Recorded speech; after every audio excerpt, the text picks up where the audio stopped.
C'est l'heure de la revue de la presse et des médias israéliens ce matin sur Studio Kalita, relayé sur les ondes des radios juives parisiennes. Nous commencerons cette revue de la presse par ce qui a été sans conteste l'événement de la semaine en Israël, le mauvais temps, avec deux perturbations majeures qui ont frappé le pays. La première, Shabbat et dimanche à Tel Aviv et dans sa métropole, avec des précipitations records, mais aussi la mort de 4 Israéliens.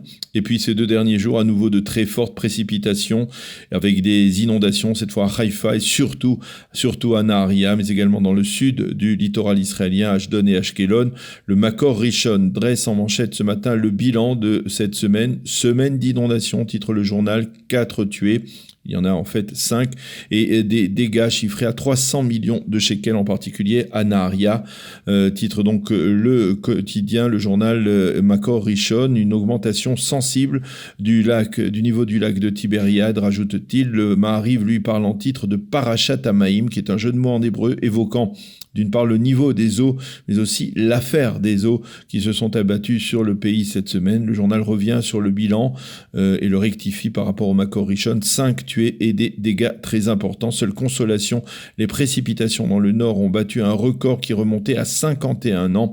Record de 51 ans, c'est aussi la manchette ce matin du Yediot Aharonot. Quant au Israël Hayom, il parle de Makat Choref, de plaie hivernale.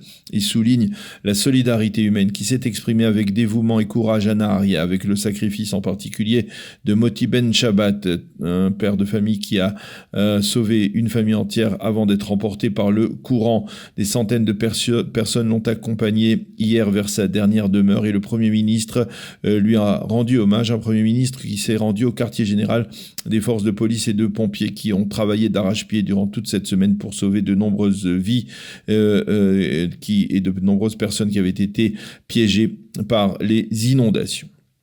La politique israélienne revient sur le devant des manchettes des quotidiens. Le Israël Hayom publie ce matin un sondage qui révèle, pour résumer, que rien ne change au niveau des blocs et que l'option de 4e élection législative reste plus réelle que jamais, avant même que les 3e ne se soient tenus le 2 mars prochain. Selon ce sondage, les blocs restent sensiblement les mêmes, avec actuellement 54 députés pour le bloc de droite religieux et 59 pour le bloc centriste avec les partis arabes. Le Likoud n'obtient que 30 mandats contre 34 pour le parti bleu-blanc. Ce sondage permet également d'établir que même la formation d'union entre les petits partis à droite comme à gauche ne modifie pas radicalement la carte politique israélienne et ne fait que prolonger la crise politique. Un autre sondage du Makor Rishon confirme ce matin que le risque que des petits partis à droite ou à gauche ne parviennent pas à franchir le seuil d'éligibilité met en danger le bloc dans lequel ces formations se situent.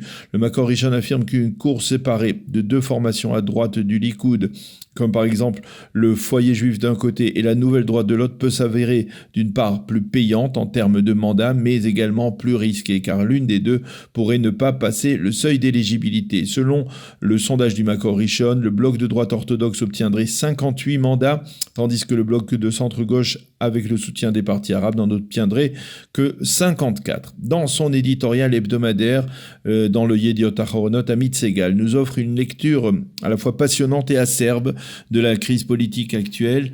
Avant, écrit-il, les politiciens avaient un but, gouverner. Aujourd'hui, ce n'est plus le cas en Israël. Les politiciens se séparent en 2 blocs qui sont en fait 2 religions bien séparées, les pro-Bibi et les anti-Bibi. Les pro-Bibi votent religieusement pour lui tout en sachant qu'il sera incapable après les élections de former un gouvernement majoritaire. Mais plus zélotes encore, ce sont les anti-Bibi. Ils sont tellement fanatiques que pour ne pas transgresser leur premier commandement, à savoir tout sauf Bibi, eh bien, ils laissent le même Bibi continuer à gouverner d'élection en élection. Les experts en histoire des religions ont constaté, écrit Amit Segal donc avec un ton acerbe, avec stupéfaction, que contrairement à la religion juive qui permet par exemple de consommer du cochon lorsque l'on est en danger de mort, eh bien les anti-Bibi sont bien plus radicaux que cela. Ils sont prêts à rester dans l'opposition sans la moindre influence politique, quitte même à laisser Bibi saper le pouvoir juridique. Tout cela parce qu'ils sont opposés à Netanyahou. Voilà donc la réalité politique israélienne vue sous le prisme parfois amusant même, mais certes pertinent, d'Amit Segal dans le Yediot Aharonot. Et toujours dans le Yediot, l'interview Interview du ministre de l'Éducation et leader du foyer juif, le Rav Rafi Peretz, qui répond à ceux qui lui reprochent de s'être associé avec Itamar Ben-Gvir d'Otzma Yehudi, de ce que l'on appelle les kahanistes. Cela fait bien longtemps que Ben-Gvir n'est plus kahaniste, affirme le Rav Rafi Peretz. Les quotidiens israéliens et les chaînes d'information répercutent massivement en Israël l'information en provenance d'experts du Pentagone, selon laquelle ce sont les Iraniens qui ont détruit par erreur le Boeing de l'Ukrainian Airlines mercredi matin. Pour l'instant, l'information n'est pas officielle, mais on en est de plus en plus convaincu côté américain. Et ce, alors que les Iraniens refusent toujours de coopérer dans l'enquête du crash, en particulier avec les constructeurs américains de Boeing. Aaron Lapidot, un expert en aéronautique, écrit ce matin dans le Israël Hayom qu'il suffit d'un officier iranien qui aurait eu la gâchette facile et qui craignait une riposte américaine au tir de missiles qui s'était produit quelques heures plus tôt pour que cette méprise ait pu se produire. Des propos qu'Aaron Lapidot a tenus également hier soir sur la chaîne i24 News. Le Maariv revient dans son édition du Shabbat sur la polémique provoquée cette semaine par les propos du grand rabbin d'Israël, le Rav Yitzhak Yosef, sur la non-judéité des olim de l'ex-Union soviétique et sur le fait que ces olim auraient été, selon lui, acheminés en Israël pour contrebalancer le poids grandissant des orthodoxes dans la société israélienne. C'est Ben Caspit qui réagit le premier dans le Maariv et affirme que ces propos reflètent le fait qu'en Israël, on est l'otage de l'establishment orthodoxe, et de citer le Rav Chaim Abselem, un ancien député chasse qui s'insurge contre ce monopole.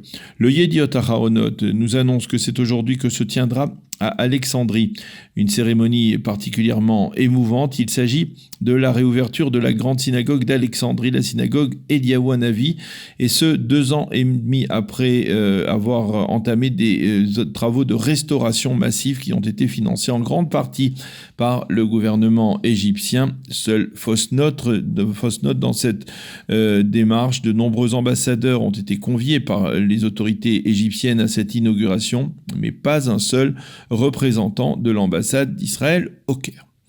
Et nous avons commencé cette revue de la presse par le mauvais temps en Israël. Nous allons la terminer par le mauvais temps, si l'on peut dire, de l'autre côté du globe, en Australie, qui, on le sait, est frappé par des incendies dramatiques. Le Israël Hayom cite ce matin des Israéliens qui vivent en Australie et sont confrontés à cette situation exceptionnelle. C'est le cas de Yarden Tal, 32 ans. De nombreuses routes, dit-elle, sont fermées à la circulation à cause des incendies. Quant à Laurie Messika, qui vit, elle, à Melbourne, elle insiste sur la pollution de l'air qui est particulièrement élevée dans cette ville. Nous ne voyons plus le soleil depuis longtemps tellement il y a de la fumée, affirme-t-elle. Donc, dans le Israël Hayom de ce matin, voilà ce que l'on peut trouver, entre autres, bien entendu, dans la presse israélienne de ce vendredi matin en perspective de ce Shabbat. C'est la fin de la revue de la presse et des médias israéliens ce matin sur Studio Kalita.